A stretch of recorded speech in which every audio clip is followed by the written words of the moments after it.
si Angie de Guzman.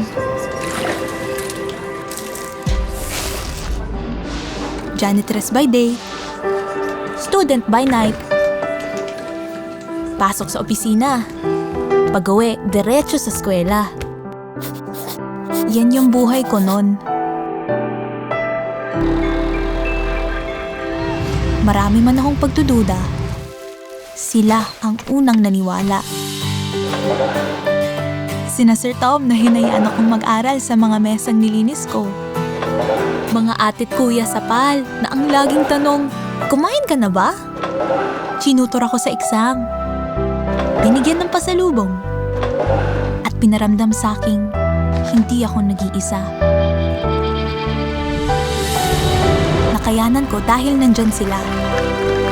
Buong pusong nag-aalaga.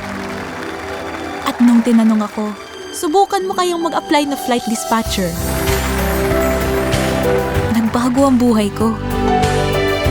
Dahil sa pamilyang to, malayong narating ko. At ang alagang ito na nagbibigay inspirasyon, ibabahagi ng Philippine Airlines sa 85 scholars para mas malayo pa ang marating nila.